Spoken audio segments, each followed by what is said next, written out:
Assalamualaikum warahmatullahi wabarakatuh. Alhamdulillah nahmaduhu wa nasta'inuhu wa nu'minu bihi wa natawakkalu alayhi wa nastaghfiruhu wa natubu ilayhi wa na'udzu billahi min shururi anfusina wa min sayyiati a'malina.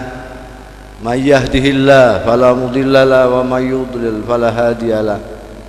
وأشهد أن لا إله إلا الله وحده لا شريك له وأشهد أن محمدا عبده ورسوله. اللهم فصل وسلم وبارك وترحم وتحنن على عبدك ورسولك سيدنا ومولانا محمد وعلى آله وأصحابه ومن تبع هداه. أما بعد.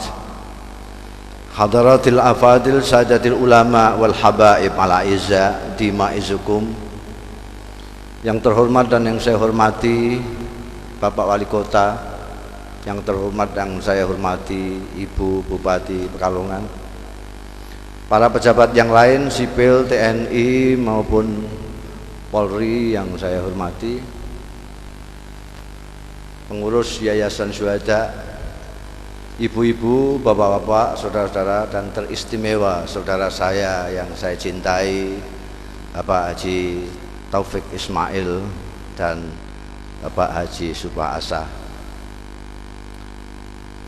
Pertama-tama saya harus memanjatkan puji syukur kehadirat Allah Subhanahu wa Ta'ala yang telah memperkenankan saya pada malam hari ini bersilaturahmi pada Bapak Wali Kota dan saudara-saudara saya di Pekalongan dalam rangka memperingati Tahun Baru Hijriah. Mudah-mudahan perjumpaan kita dalam majelis yang baik, dalam rangka yang baik, dengan niat yang baik ini mendapat ridho dari Allah Subhanahu wa Ta'ala. Barokah manfaat fid dini wad dunya wal akhirah. Kita tahu bahwa tahun baru Hijriah ditradisikan dimulai oleh Amirul Mukminin Umar bin Khattab radhiyallahu anhu. Salah satu ungkapan Umar bin Khattab yang relevan dengan ini adalah ucapan beliau yang terkenal, hasibu anfusakum qabla an tuhasabu. Hisablah dirimu sebelum engkau dihisab.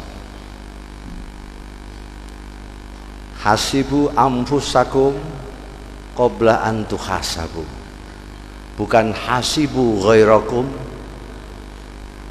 qabla anfusikum. Kesukaan kita sekarang adalah menghisap orang lain, sehingga tidak punya kesempatan untuk menghisap diri sendiri.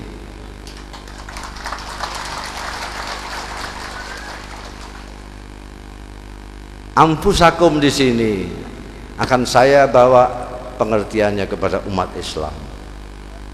Kenapa?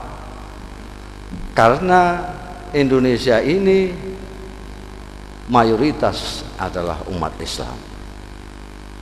Kalau Indonesia ini maju dan berjaya, maka orang Islamlah yang pertama-tama harus bersyukur. Tapi kalau terpuruk seperti sekarang,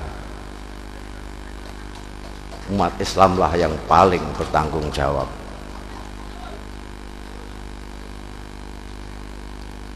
Untuk itu marilah, mumpung masih tahun baru, jangan biarkan tahun baru selalu berlalu begitu saja seperti tahun-tahun yang lalu. Mari kita hisap diri kita sendiri, umat Islam. Saya sedang menyiapkan buku yang berisi tentang salah kaprah keberagamaan umat Islam Indonesia. Saya sudah mengumpulkan 30 kesalah kaprahan beragamanya umat Islam.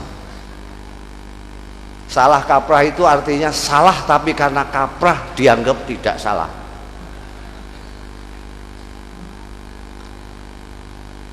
Ini nanti sampean beli ya kalau jadian bukunya ini.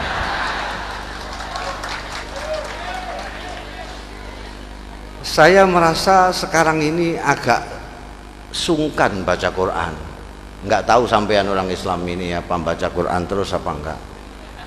Saya sendiri itu sungkan karena saya merasa sekarang ini Quran itu selalu menyinggung perasaan saya. Setiap membaca Quran saya terlalu tersinggung. Ini saya baca ini ayat orang kafir kok mirip saya.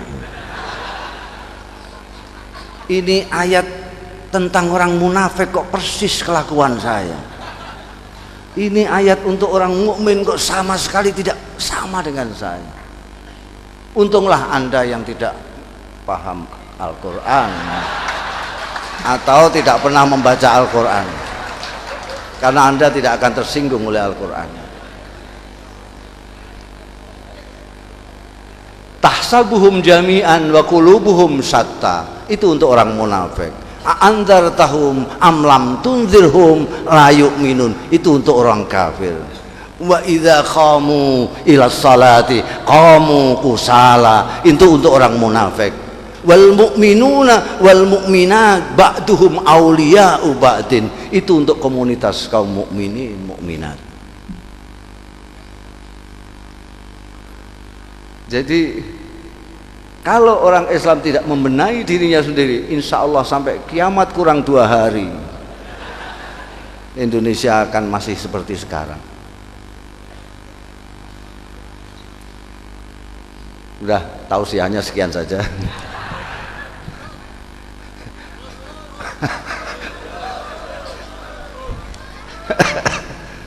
Jadi saya akan ambil contoh. Tadi sudah ada contoh-contoh yang lewat puisi, ada yang lewat orasi budaya. Bagaimana? Karena beliau-beliau ini sastrawan, seniman yang perasaannya halus. Jadi kalau bicara ya nggak ketoro, sampai yang tersinggung pun tidak tersinggung karena terlalu halus. Kalau saya ini sastrawanan gitu. Yang menjadikan saya sastrawan ya orang ini manusianya, orang Pekalongan yang namanya Taufik Ismail ini. Saya digelandang-gelandang ke Jakarta, disuruh baca puisi Palestina. Kemudian diundang lagi oleh beliau dalam acara yang aneh bin ajaib waktu itu. Kalau sekarang sudah tidak aneh lagi. Waktu itu beliau mengadakan acara mubalek baca puisi. Dan saya terpaksa jadi sastrawan tiban, jadi penyair tiban, jadi langsung naik kereta dari Tawang ke Jakarta bikin puisi untuk saya baca di acaranya Mas Taufik itu. Ternyata saya langsung mendapat fun banyak sekali. Mungkin barokahnya dongo bukan barokahnya puisinya. Jadi tadi sudah banyak yang dikemukakan, dan ini kalau saya kemukakan di sini contoh-contoh salah kaprah ini, nanti sampai nggak beli bukunya.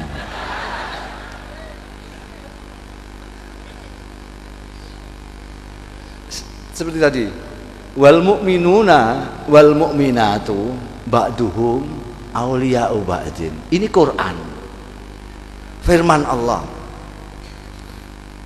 Ini Quran berbicara tentang komunitas. Jadi dalam Quran ada yang berbicara tentang komunitas orang Islam, ada yang berbicara tentang person orang Islam. Komunitas orang Islam seharusnya seperti Al-Quran itu. Orang mukmin laki-laki atau orang mukmin perempuan itu satu sama lain adalah aulia. Aulia itu jamaknya wali. Para mufasir ada yang memaknai wali itu sebagai kekasih, ada yang memaknai penolong, tapi saya mempunyai makna yang lebih pas daripada tafsir-tafsir yang lain. Menurut saya maknai wali itu bolo. Nggak tahu saya bahasa Indonesia apa itu Mas Taufik. Bolo itu istilah di dalam perang. Kalau tidak musuh, bolo. Jadi kenapa saya memilih arti bolo? Karena ada hadis yang menyebutkan bahwa siapa yang berani dengan auliaku Allah, maka aku akan mengumumkan perang kepadanya. Sehingga, dan itu lebih tepat. orang mukmin satu dengan yang lain itu adalah bolo, artinya bukan musuh. Itu bolo apa musuh? Musuh tembak der, bolo atau musuh? Bolo, ya, tidak ditembak, mong bolo. Kalau ada bolo menembak bolo, itu kecelakaan. Seperti yang terjadi di Perang Teluk tempo hari. Tentara Amerika itu bolo, sekutunya tentara Inggris. Tiba-tiba tentara Amerika menembak tentara Inggris. Itu kecelakaan. Sekarang Anda orang mukmin, saya orang mukmin. Anda bolo saya bolo Anda. Kalau sampean berkelahi dengan saya, itu kecelakaan.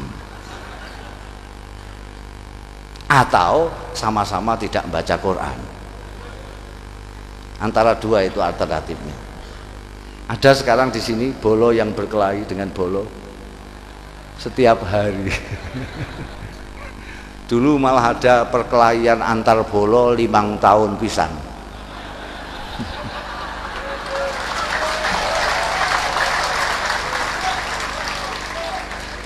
Muskil sekali. Itu kalau tidak berjuluk kiai atau ustadz tidak masalah. Kalau berjuluk kiai itu saya tidak bisa menerima akal saya. Masa kiai nggak baca Quran? Masa tidak tahu maknanya wali? Masa tidak tahu maknanya aulia? Itu muskil. Apakah mereka tidak muskil? Ini salah satu contoh saja.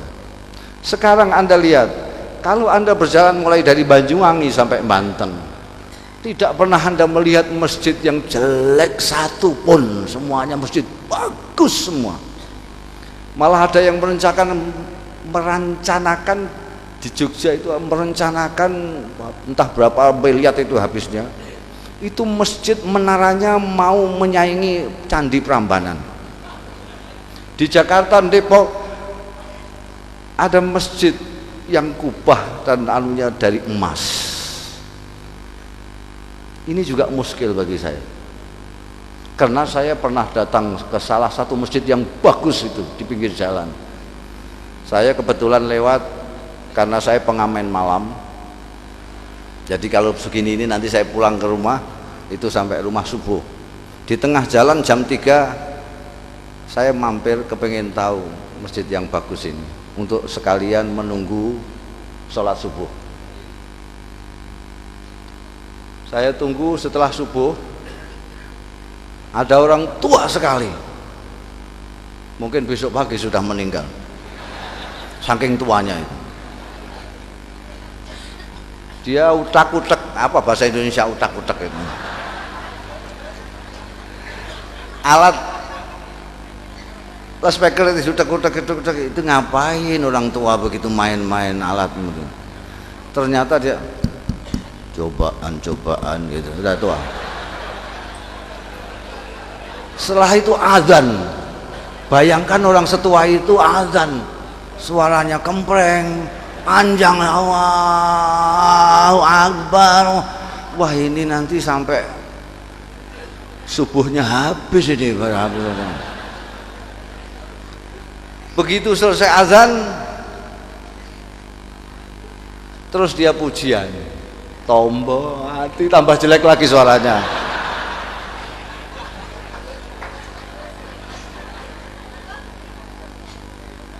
Saya tunggu pujiannya ini, tombol hatinya sampai berkali-kali diulang-ulang. Saya kok nggak ada komat-komat ini, nanti ini saya lihat sudah akan terbit matahari ini. Tiba-tiba dia komat itu, seperti tahu membaca perasaan saya ya. Langsung dia komat, Allahu Akbar, Allahu Akbar. Saya tengah-tengah, masjid besar sekali. Ini lewat mana imamnya ini? Kok orang ini sudah komat gitu. Kot komat itu Allahu Akbar, Allahu Akbar. Itu dia sambil jalan ke pengimaman itu.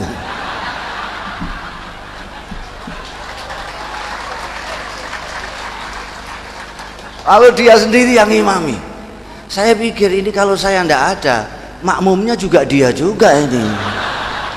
yang azan dia, yang qomat dia, yang pujian dia, yang imami dia, naga-naganya yang makmum setiap hari juga dia juga. Ini muskil. Ibaratnya orang belum punya mobil kok sudah bikin garasi. Itu orang gendeng itu. Loh, kamu kok bikin garasi bagus sekali? Ya, bukan nanti-nanti punya mobil. Aneh. Dan itu yang punya masjid bangga sekali. Udah ya, baca cerpen aja ya ini.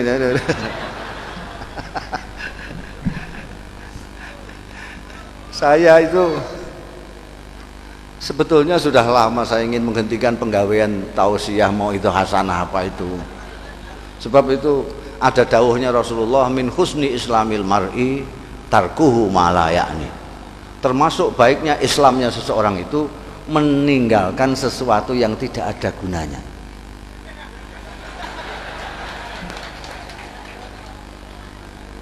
Saya itu kalau mulut sampai tanggal 57 masih ada mulutan. Mulut-mulutan Rajab, Rajabiyah, Isra Mi'raj. Nanti Sa'banan. Pesantren-pesantren semuanya mengadakan khataman, mauidhah hasanah lagi, tausiah lagi. Nanti puasa, tausiah, mauidhah hasanah lagi dalam rangka nuzulul Quran. Nanti hari raya dapat sehari sudah ada undangan lagi untuk tausiah, mauidhah hasanah dalam rangka halal bihalal sampai selo.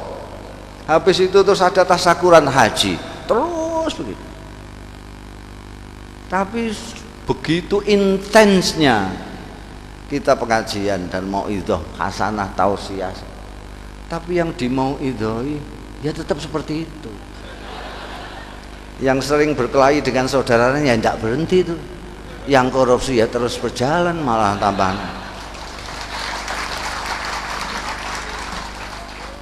Nah ini kan ya namanya tidak ada gunanya kok diterus-teruskan ini.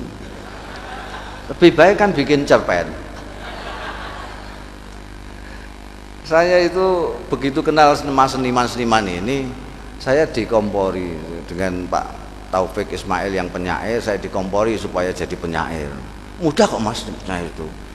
Enak jadi penyair daripada yang lain. Enaknya gimana?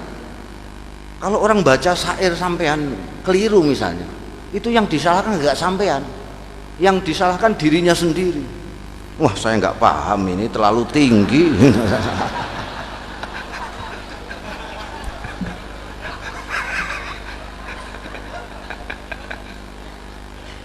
Lalu saya ketemu sama cerpenis. Saya diminta nulis cerpen. Nulis puisi bisa kok, cerpen enggak bisa. Semua penyair itu bisa nulis cerpen itu. Terus saya bikin cerpen. Pertama kali saya bikin cerpen itu tahun 2004. Saya jadi penyair itu tahun berapa Mas Taufik, itu sudah tua sekali lah pokoknya. Tapi sekarang tulisan saya lebih banyak dari penyair-penyair sungguhan. Betul. Diwan saya itu, buku kumpulan puisi saya sampai sekarang sudah 9. Itu karena saya kalau nulis sak geleme udel. Terus sudah teori-teori sastra bagus ben betul, terus itu urusannya kritikus gitu aja. Pokoknya saya nulis karep-karepku sendiri gitu. Saya nulis pertama kali ini saya tunjukkan dulu kepada kawan yang biasa nulis cerpen dan cerpenis betul, namanya Danarto itu. Mas, sampai nyuruh-nyuruh saya bikin cerpen. Ini saya sudah jadi, coba sampai lihat ini sudah cerpen apa belum.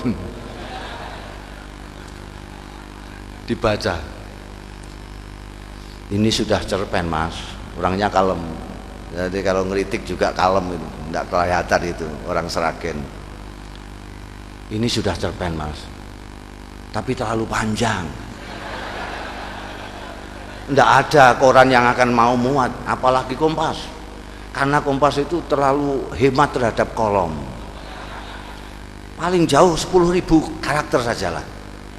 Ini kok sampai 22.000 karakter. Wah, saya terus getulu. Saya lihat lagi, ini yang saya buang yang mana ini? Yang saya buang ini ya nggak jadi cerpen. Ini saya buang nggak bisa bunyi. Wes menang cacak kalah cacak, saya kirimkan aja ke Kompas dulu. Nanti kalau dikembalikan ya sudah tidak jadi cerpennya, sudah paten. Saya kirim ke Kompas, dimuat 1 halaman penuh. Mungkin donaturnya juga kagum, kau kok bisa dimuat. Mungkin karena isinya yang hebat.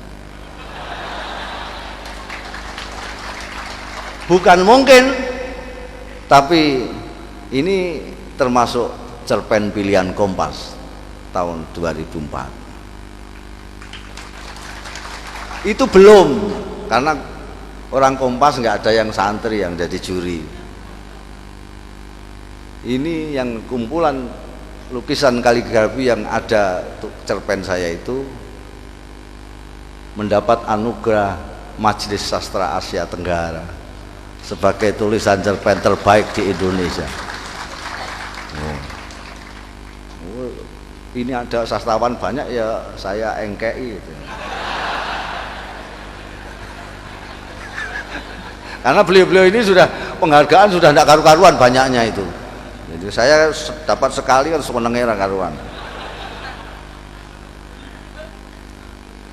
Lah yang menarik ketika cerpen itu dimuat di Kompas, orang pada nelpon saya tanya tokoh yang saya ceritakan di Kompas itu, karena dia ingin ketemu, karena dia mempunyai masalah besar.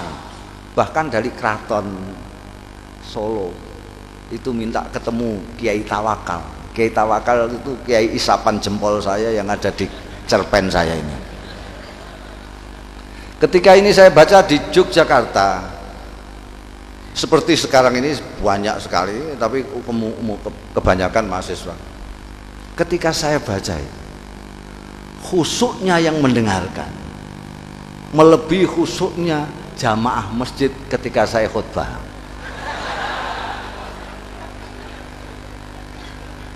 Ini saya mukadimai biar sampean tambah tertarik gitu loh. Gitu. Itu saya pelajari dari Mas Taufik sama Mas Subasa.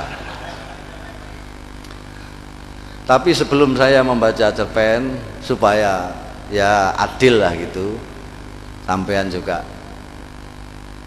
ikut aktif.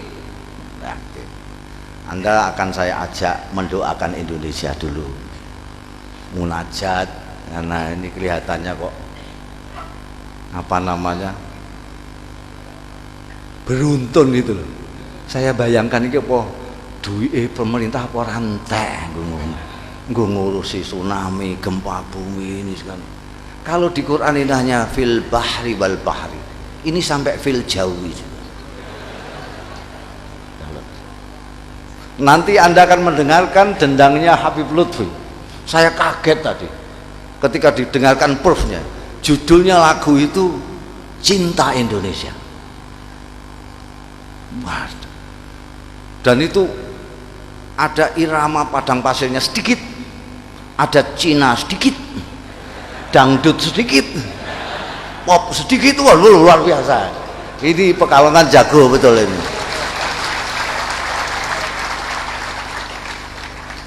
Nanti makanya ini ada dokter Rofik segala macam itu datang jauh-jauh dari Semarang ini, ingin tahu apa benar Habib Lutfi bisa mengarang lagu. Kalau hanya Tol Al Badru gitu aja saya ya bisa gitu.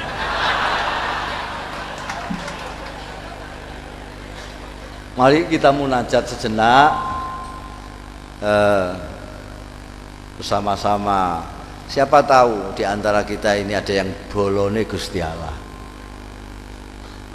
Dari sekian banyak konon hanya 40 saja ada bolone Gusti Allah 1. Ini sekian banyaknya mungkin ada. Dan mungkin nanti itulah yang menyebabkan munajat kita diterima oleh Allah. Mari kita mulai dengan yang biasa Anda baca. Lagu saya tidak seindah Habib Lutfi, tapi pokoknya cukup lah gitu. Bismillahirrahmanirrahim. Alal kafi salatullah, ala syafi salamullah, bimuhyiddin khalisna anil balwa ya Allah. Alal kafi salatullah,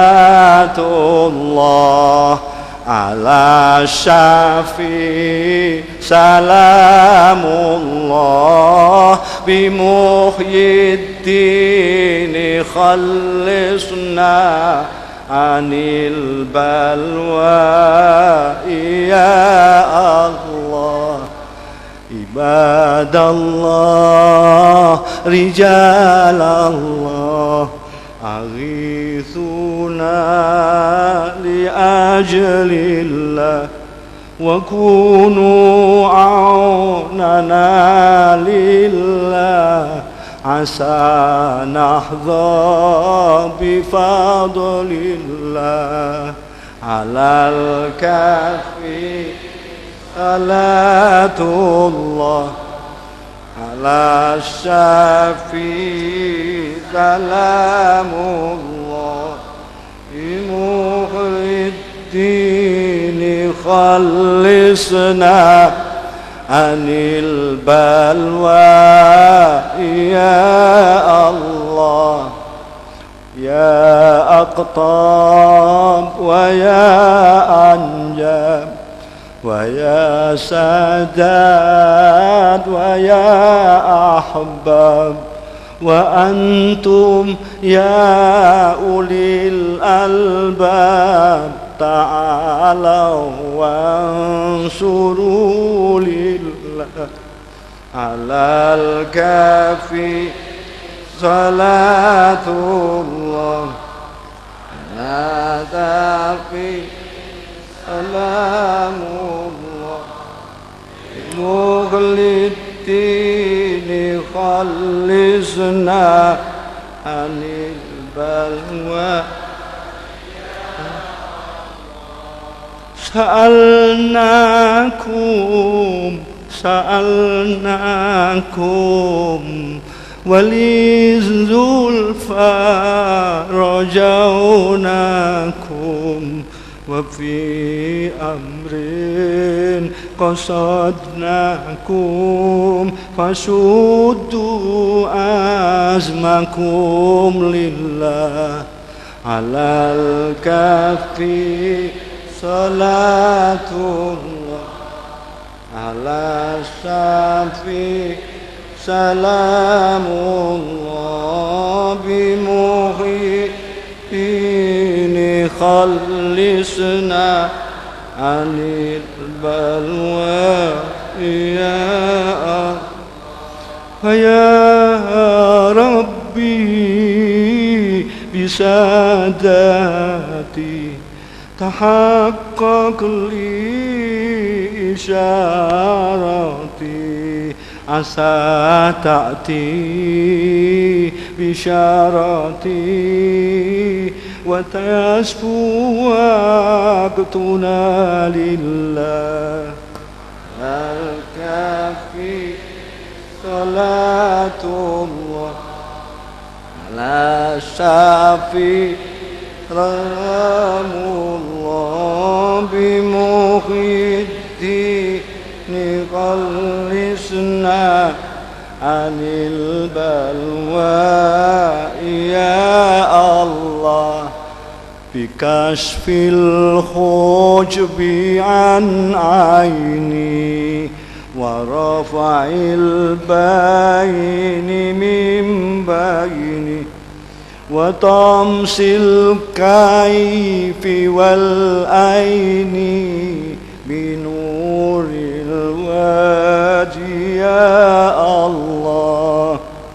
Al-kafi salatullah, ala safi salamullah, bimuhyiddin خلصنا عن البلواء يا الله صلاة الله مولانا على من بالهدى جانا ومن بالحق أولانا شفيع الخلق عند الله على الكافي صلاة الله على النبي سلام الله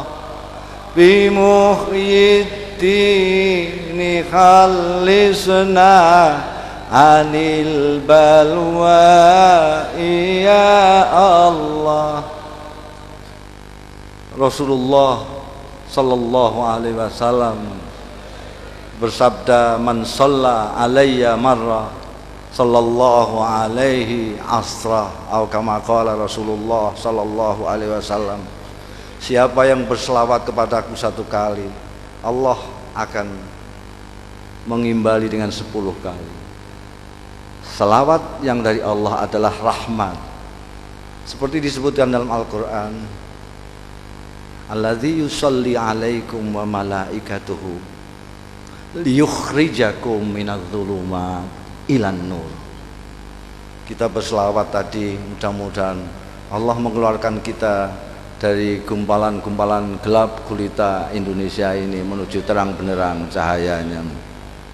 Saya akan baca puisi yang pertama dan yang terbaik. Setelah jadi cerpen saya yang pertama ini yang terbaik, setelah itu jelek semua sudah. Ya cuma ini tok yang baik. Ini saya baca spesial untuk Anda. Judulnya Gus Ja'far.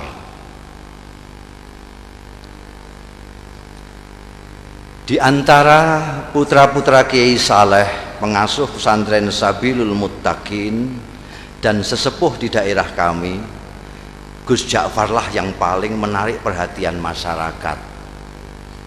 Mungkin Gus Ja'far tidak sealim dan sepandai saudara-saudaranya, tapi dia mempunyai keistimewaan yang membuat namanya tenar hingga keluar daerah.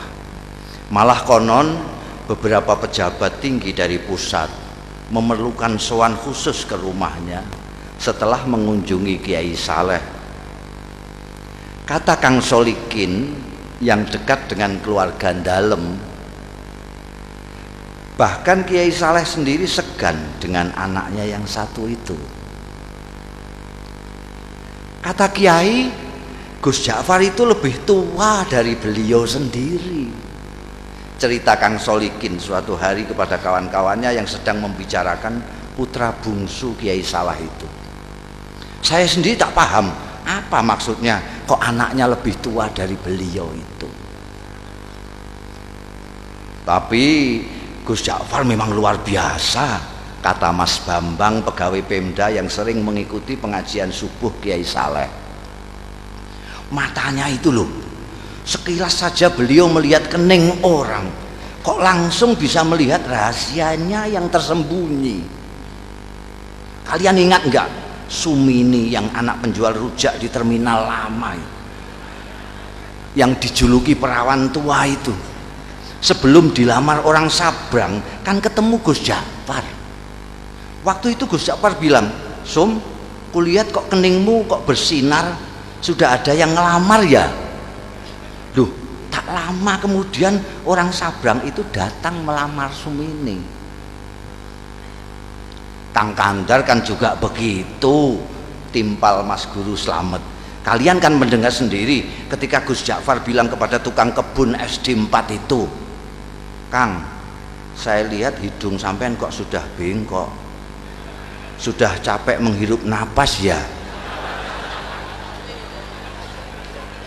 Loh, ternyata besoknya Kang Kandar meninggal.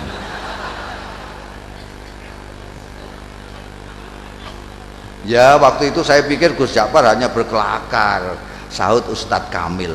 Nggak taunya beliau sedang membaca tanda pada diri Kang Kandar. Saya malah mengalami sendiri, kata Lek Salamun pemborong yang dari tadi sudah kepengin ikut bicara. Waktu itu tak ada hujan, tak ada angin, Gus Ja'far bilang kepada saya, wah saku sampean kok mondol-mondol dapat proyek besar ya. Padahal saat itu saku saya justru sedang kempes-kempesnya. Dan percaya atau tidak, esok harinya saya memenangkan tender yang diselenggarakan Pemda tingkat provinsi. Apa yang begitu itu yang disebut ilmu kasab ya. Tanya Pak Carik yang sejak tadi hanya asik mendengarkan. Mungkin saja, jawab Ustadz Kamil. Makanya saya justru takut ketemu Gus Ja'far itu. Takut dibaca tanda-tanda buruk saya. Lalu pikiran saya terganggu. Maka ketika kemudian sikap Gus Ja'far berubah, masyarakat pun geger, terutama para santri Kalong, orang-orang kampung yang ikut mengaji tapi tidak tinggal di pesantren seperti Kang Solikin yang selama ini merasa dekat dengan beliau. Mula-mula Gus Ja'far menghilang berminggu-minggu. Kemudian ketika kembali, tahu-tahu sikapnya berubah menjadi manusia biasa. Dia sama sekali berhenti dan tak mau lagi membaca tanda-tanda, tak mau lagi memberikan isyarat-isyarat yang berbau ramalan. Ringkas kata, dia benar-benar kehilangan keistimewaannya. Jangan-jangan ilmu beliau hilang pada saat beliau menghilang itu. Komentar Mas Guru Slamet penuh penyesalan. Wah, sayang sekali. Apa gerangan yang terjadi pada beliau ya? Kemana beliau pergi saat menghilang pun kita tidak tahu, kata Lek Salamun. Kalau saja kita tahu kemana beliau pergi, mungkin kita akan mengetahui apa yang terjadi pada beliau dan mengapa beliau kemudian berubah. Tapi bagaimanapun ini ada hikmahnya, ujar Ustadz Kamil. Paling tidak kini kita tidak bisa setiap saat menemui Gus Ja'far paling tidak kini kita bisa setiap saat menemui Gus Ja'far tanpa merasa deg-degan dan was-was. Bisa mengikuti pengajiannya dengan niat tulus mencari ilmu, tidak takut ditebak-tebak. Maka jika kita ingin mengetahui apa yang terjadi dengan Gus kita ini hingga sikapnya berubah dan ilmunya hilang, sebaiknya kita langsung saja menemui beliau. Begitulah sesuai usul Ustadz Kamil pada malam Jumat sehabis wiridan salat Isya, saat mana Gus Ja'far Prai tidak mengajar, rombongan santri Kalong sengaja mendatangi rumahnya. Kali ini hampir semua anggota rombongan merasakan keakraban Gus Ja'far jauh melebihi yang sudah-sudah. Mungkin karena kini tidak ada lagi sekat berupa rasa segan, was-was dan takut dibaca tanda-tanda. Setelah ngobrol kesana kemari, akhirnya Ustadz Kamil berterus terang mengungkapkan maksud utama kedatangan rombongan. Gus, di samping silaturahmi seperti biasa, malam ini kami datang juga dengan sedikit keperluan khusus. Singkatnya, kami penasaran dan sangat ingin tahu latar belakang perubahan sikap sampean. Perubahan apa? Tanya Gus Ja'far sambil tersenyum penuh arti. Sikap yang mana? Kalian ini ada-ada saja. Saya kok merasa tidak berubah. Dulu sampean kan biasa dan suka membaca tanda-tanda orang, tukas Mas Guru Slamet. Kok sekarang tiba-tiba makpet, sampean tak mau lagi membaca, bahkan diminta pun tak mau. Oh itu, kata Gus Ja'far seperti benar-benar baru tahu. Tapi dia tidak segera meneruskan bicaranya, diam agak lama. Baru setelah menyeruput kopi di depannya, dia melanjutkan. Ceritanya panjang. Dia berhenti lagi, membuat kami tidak sabar, tapi kami diam saja. Kalian ingat enggak, saya lama menghilang? Akhirnya Gus Ja'far bertanya, membuat kami yakin bahwa dia benar-benar siap untuk bercerita. Maka serempak kami mengangguk. Suatu malam saya bermimpi ketemu almarhum ayah. Dan saya disuruh mencari seorang wali sepuh yang tinggal di sebuah desa kecil di lereng gunung yang jaraknya dari sini sekitar 200 km ke arah selatan. Namanya Kiai Tawakal. Kata ayah dalam mimpi itu, hanya kiai-kiai tertentu yang tahu tentang kiai yang usianya sudah lebih 100 tahun ini. Santri-santri belajar kepada beliau pun rata-rata sudah disebut kiai di daerah masing-masing. Terus terang, sejak bermimpi itu saya tidak bisa menahan keinginan saya untuk berkenalan dan kalau bisa berguru kepada wali tawakal itu. Maka dengan diam-diam dan tanpa pamit siapa-siapa, saya pun pergi ke tempat yang ditunjukkan ayah dalam mimpi dengan niat bil barokah dan menimba ilmu beliau. Ternyata ketika sampai di sana, hampir semua orang yang saya jumpai mengaku tidak mengenal nama Kiai Tawakal. Baru setelah seharian melacak ke sana kemari, ada seorang tua yang memberi petunjuk. Cobalah nak mas, ikuti jalan setapak di sana itu, katanya. Nanti nak mas akan berjumpa dengan sebuah sungai kecil. Terus saja nak mas menyeberang. Begitu sampai seberang, nak mas akan melihat gubuk-gubuk kecil dari bambu. Nah, kemungkinan besar orang yang nak mas cari akan nak mas jumpai di sana. Di gubuk yang terletak di tengah-tengah itulah tinggal seorang tua seperti yang nak mas gambarkan. Orang sini memanggilnya Mbah Jogo. Barangkali itulah yang nak mas sebut kiai siapa tadi? Kiai Tawakal. Ya, Kiai Tawakal. Saya yakin itu orangnya, Mbah Jogo.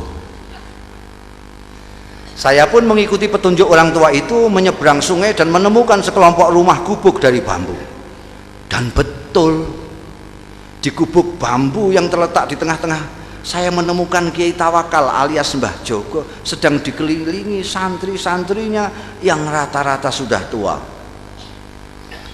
Saya diterima dengan penuh keramahan, seolah-olah saya sudah merupakan bagian dari mereka. Dan kalian tahu, ternyata penampilan Kiai Tawakal sama sekali tidak mencerminkan sosoknya sebagai orang tua. Tubuhnya tegap, wajahnya berseri-seri, kedua matanya indah memancarkan kearifan. Bicaranya jelas dan teratur, hampir semua kalimat yang meluncur dari mulutnya bermuatan kata-kata hikmah.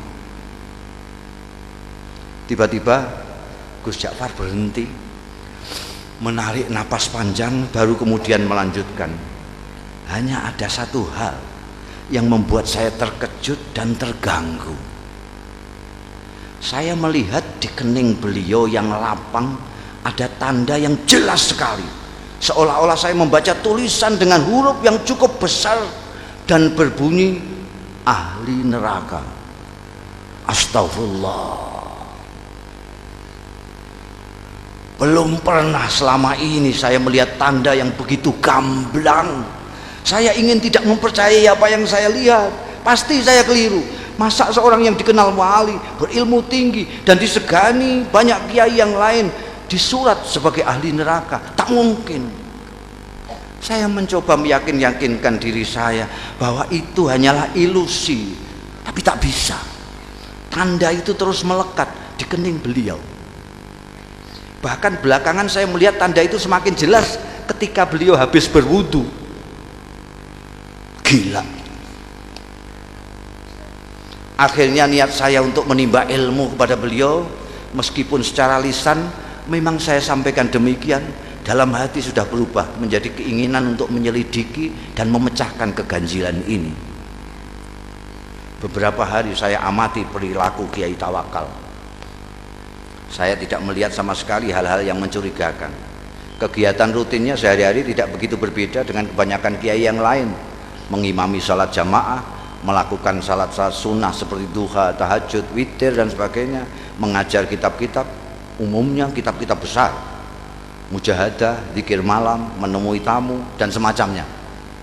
Kalaupun beliau keluar, biasanya untuk memenuhi undangan hajatan atau, dan ini sangat jarang sekali, mengisi pengajian umum. Memang ada kalanya beliau keluar pada malam-malam tertentu Tapi menurut santri-santri yang lama, itu pun merupakan kegiatan rutin yang sudah dijalani Kiai Tawakal sejak muda, semacam lelono broto kata mereka. Baru setelah beberapa minggu tinggal di pesantren, saya mendapat kesempatan atau tepatnya keberanian untuk mengikuti Kiai Tawakal keluar. Saya pikir inilah kesempatan untuk mendapatkan jawaban atas tanda tanya yang selama ini mengganggu saya. Begitulah pada suatu malam purnama, saya melihat Kiai keluar dengan berpakaian rapi. Beliau berbelok. Ketika kemudian saya ikuti belok, saya kaget, ternyata sosoknya tak kelihatan lagi. Yang terlihat justru sebuah warung yang penuh pengunjung. Terdengar gelak tawa ramai sekali. Dengan bengong saya mendekati warung terpencil dengan penerangan petromak itu.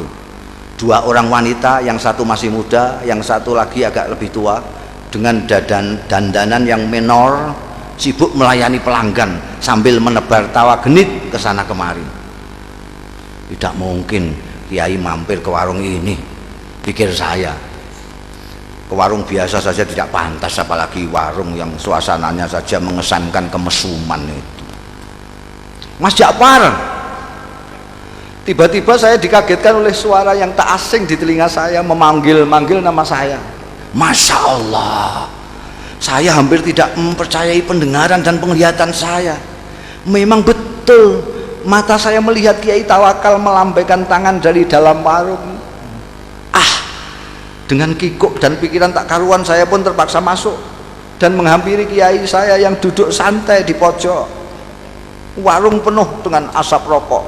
Kedua wanita menor menyambut saya dengan senyum penuh arti.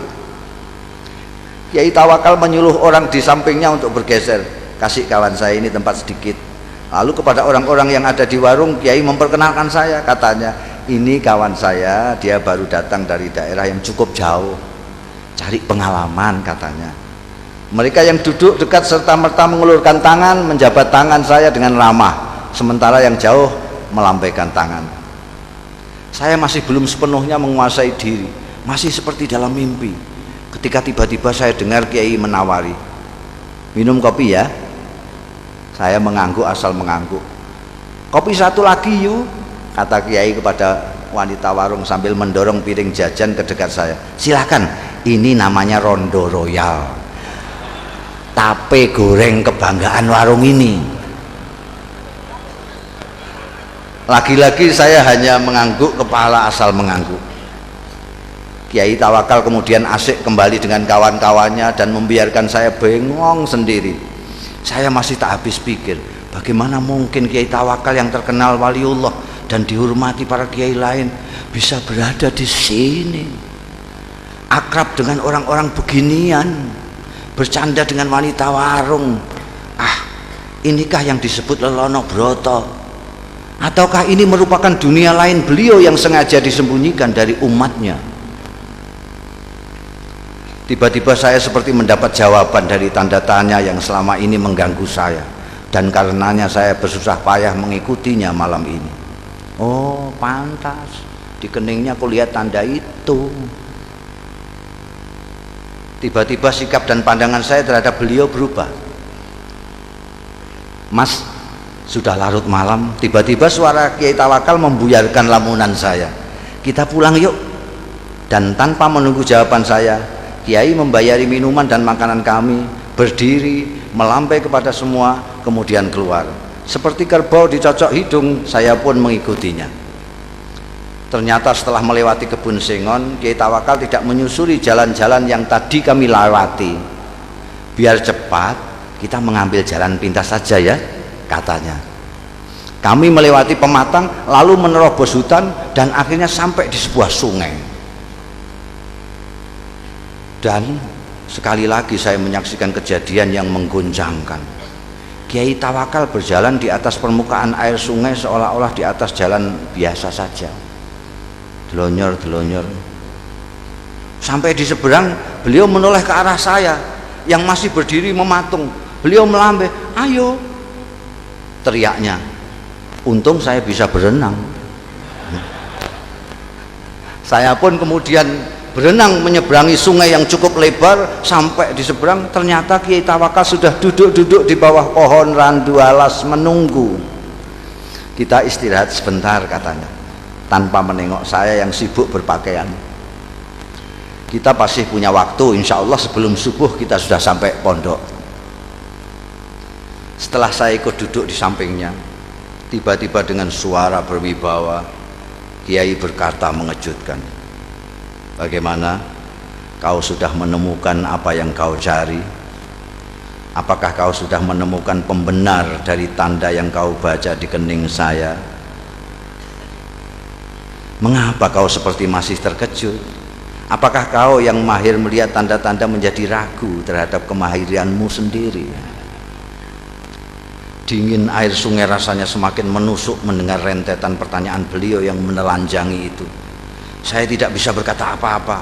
Beliau yang kemudian terus berbicara, "Anak muda, kau tidak perlu mencemaskan saya hanya karena kau melihat tanda ahli neraka di kening saya.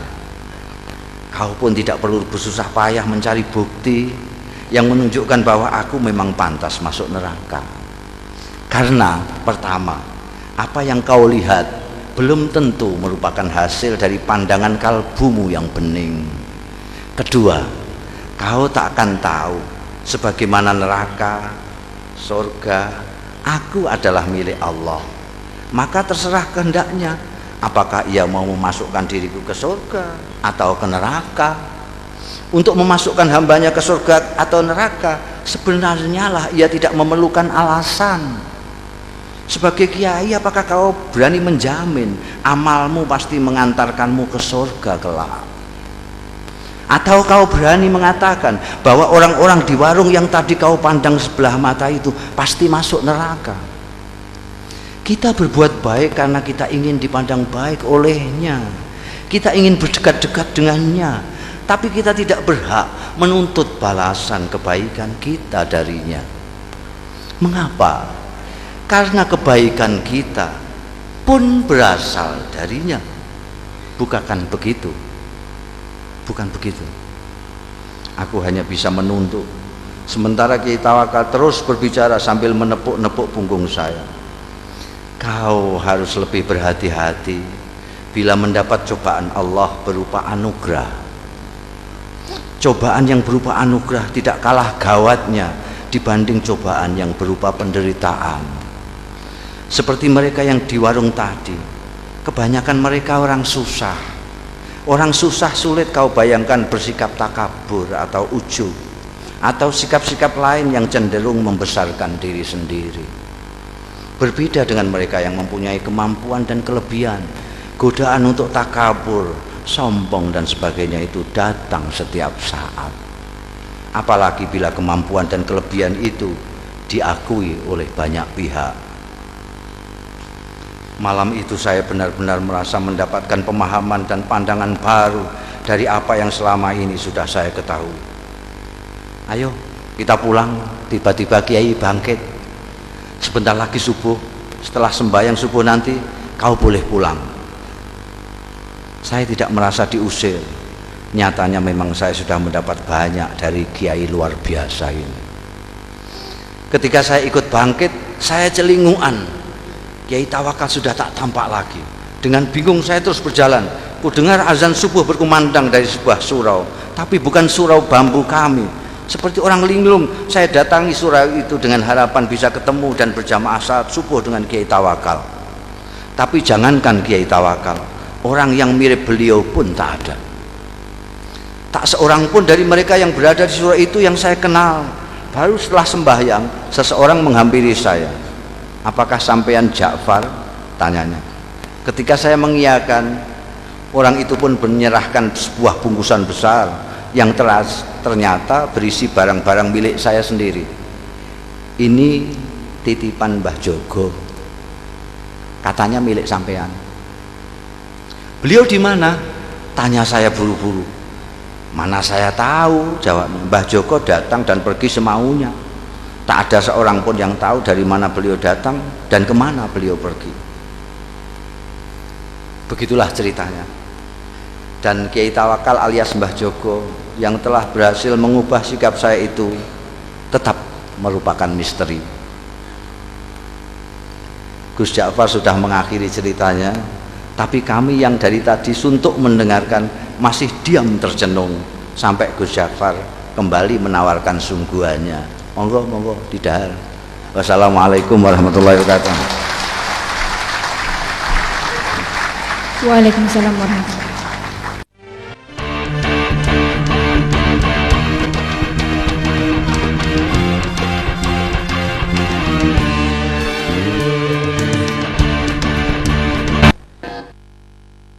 Assalamualaikum warahmatullahi wabarakatuh. Alhamdulillahirabbil alamin. Wassalatu wassalamu ala asrofil anbiya wal mursalin wa ala alihi washabihi ajmain. Amma ba'du. Yang saya hormati Bapak Wali Kota beserta Ibu Bapak dan Ibu Bupati Pekalongan beserta Bapak dan para sesepuh bini sepuh, khususnya putra guru saya yang saya hormati, gemeter aku untuk ngarep anaknya guru gue, Habib Bakir bin Ahmad bin Ali. Beliau adalah termasuk pembimbing saya juga. Bapak Ki Mustafa Barkri, Bapak Ki Haji Mustafa Bisri, Bapak Subhasa, Bapak Taufik Ismail, walaupun baru kali ini, dan akhina Asy-Syarif Hasan Al-Hasani, tamu kita sebagai sekjen Menteri Perhubungan dari Jeddah, yang beliau ikut menghadiri di dalam acara ini. Tafadhal.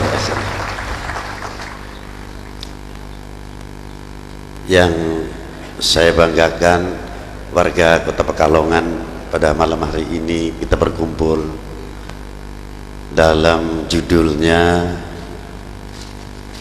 Haflah Seni dan Budaya Memang Mahal.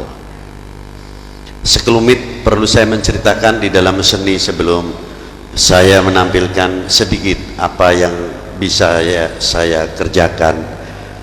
Semoga saja bermanfaat. Mengapa, pertanyaannya, saya mengagumi dalam seni ataupun puisi ataupun dan lain-lainnya? Hanya saya satu kagum, hanya satu saja.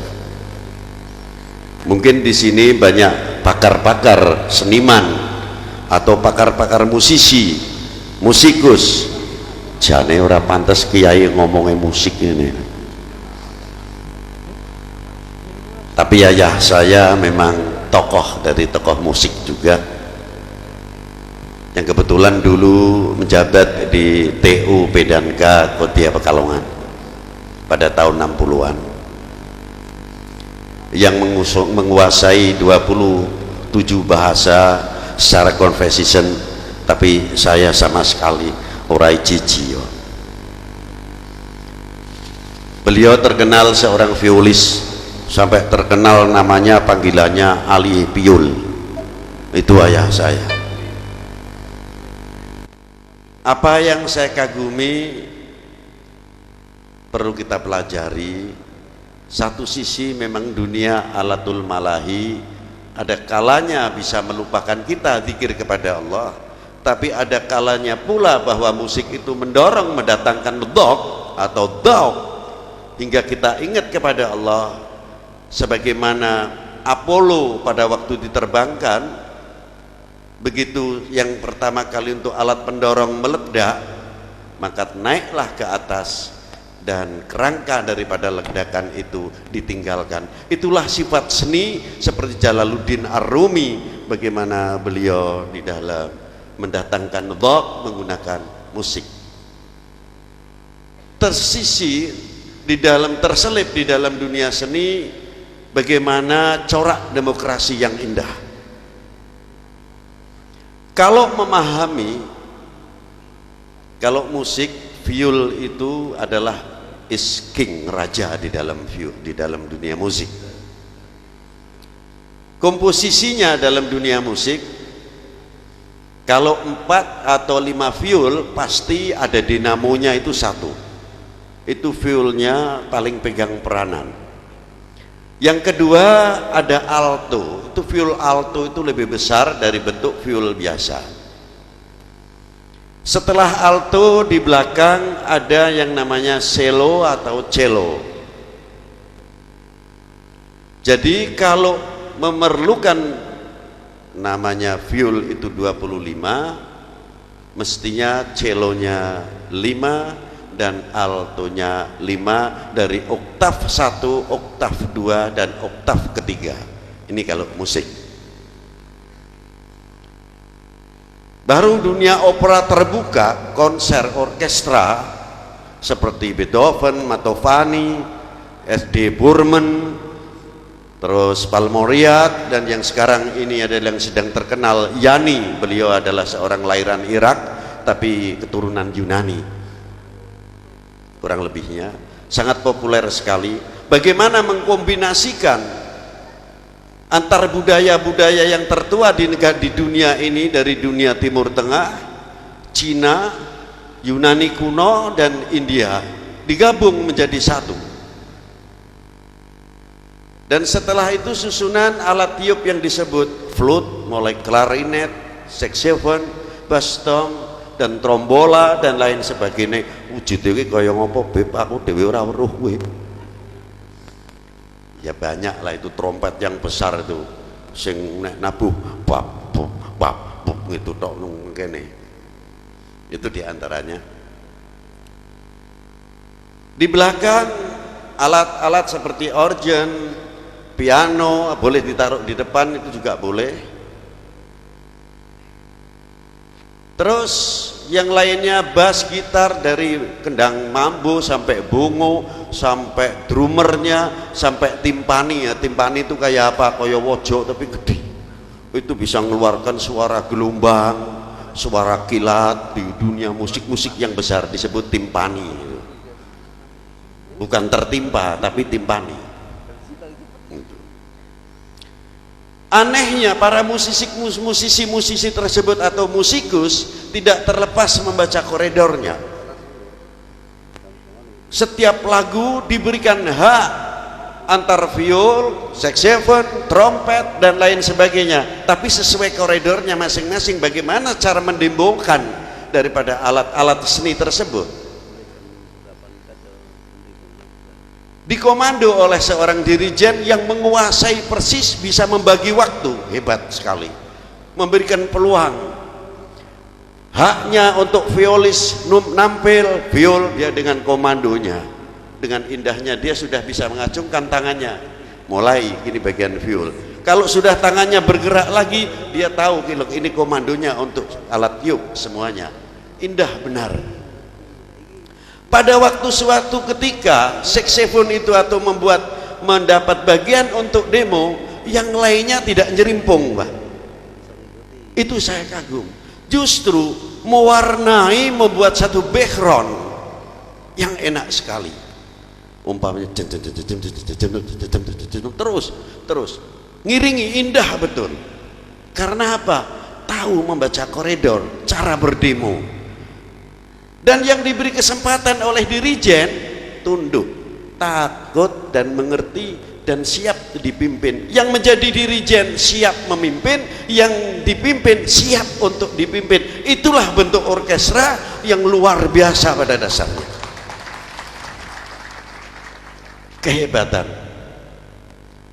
Maka pada suatu ketika nampil viol, dia berdiri, bangun dengan enaknya, terus luar biasa.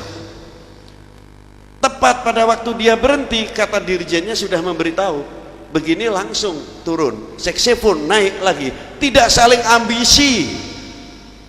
Yang viol mau kalah, gejot pokoknya, Pak, pedes Pak, orang tugel kawate mosok wudu, ndak ada. Apa maneh bass betok sing bagane cedang dung cekele cek sing kenceng, piting gulune kentas dang dung. Nah, indah suara musik itu, sehingga orang yang mendengarkan itu tidak bosan, lihatkan kupingnya ke orang berbek karo demo. Maaf, saya bukan nyindir demo, ini musik.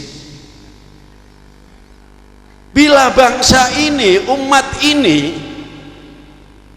nek Gus Mus tadi menceritakan Al-Quran, dhuwur aku ora sanggup wis. Tak nyeritake musik bewes aku bagian. Melihat musik saja kita malu, apalagi kita melihat Al-Quran. Melihat kuburan wali 9, saya tidak perlu bercerita masalah pro dan kontra, masa bodoh. Wis kono sing percaya karo sing ora percaya, realita. Wali 9 yang meninggalnya 400 tahun, 500 tahun sampai saiki iso makani wong urip. Nek orang ngedel rombongan ziarah. Betul dah?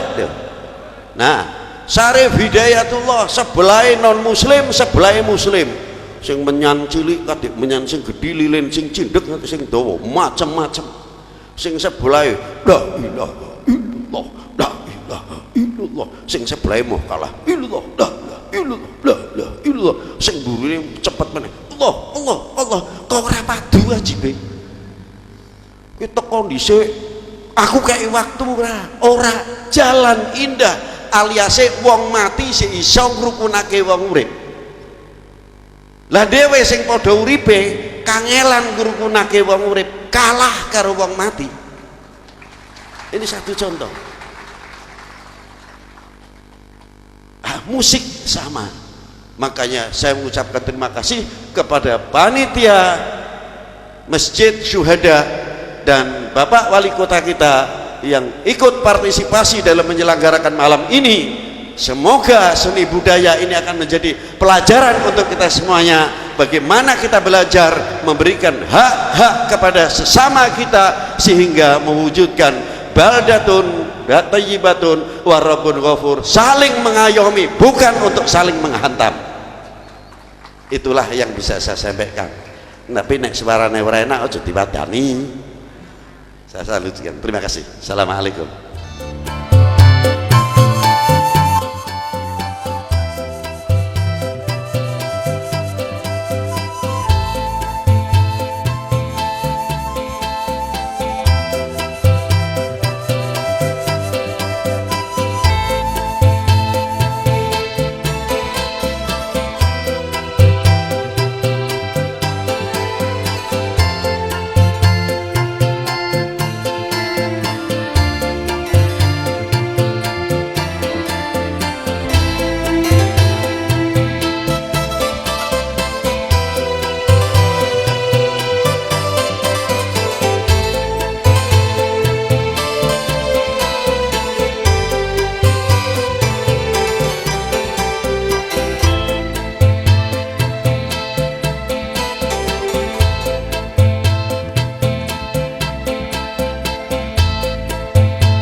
Keindahan bumi pertiwi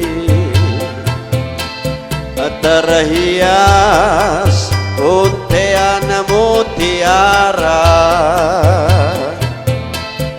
pembangun bangsa yang sejati, harum namanya di Nusantara. Jejak-jejak para pendahulu,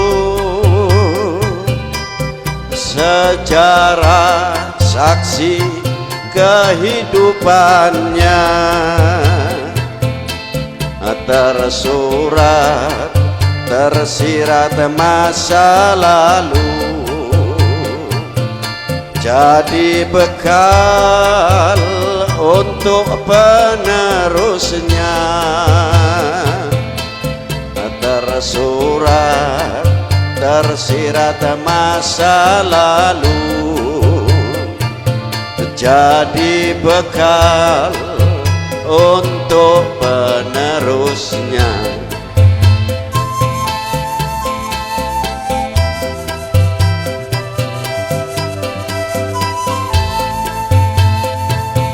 Merah putih melekat di dada, disinari pancaran imannya. Dimanapun ia berada,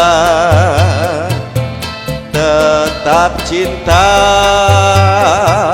Indonesia,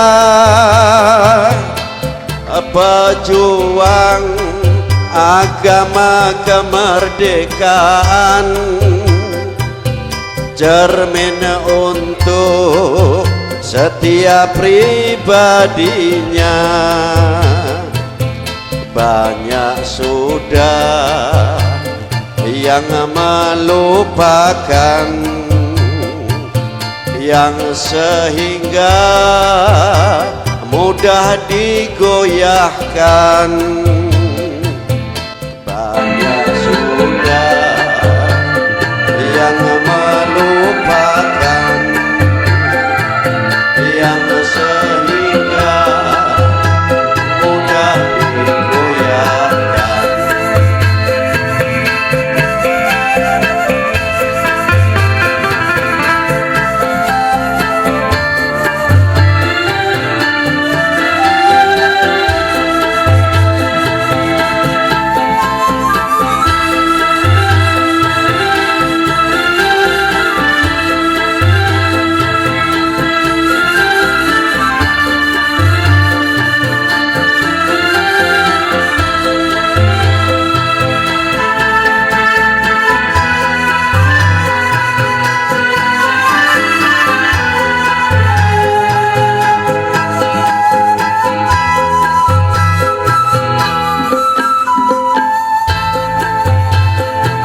Wahai bangsaku yang ku banggakan, relakan negerimu terpecah, melenturnya kepercayaan, fitnah melanda bagaikan wabah.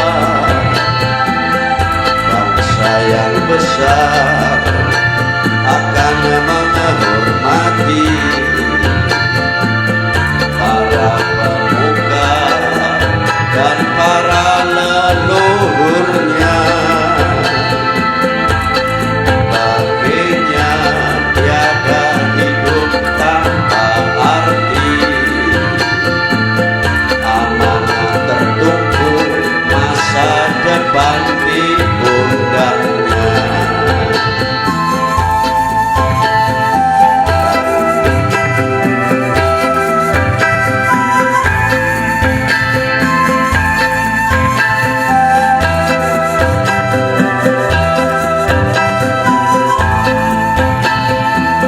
Wahai bangsaku yang ku banggakan, relakan negerimu terpecah belah, melenturnya kepercayaan, fitnah melanda bagaikan wabah. Bangsa yang besar akan menghormati para pemuka dan para leluhurnya.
pecinta Indonesia, kesatuan dan persatuan, benteng yang kokoh di Nusantara. Insan yang bertuhan menjaga keutuhan negara, merah putih melekat di dada, disinari pancaran imannya dimanapun ia berada, tetap cinta Indonesia, kesatuan dan persatuan, benteng yang kokoh di Nusantara.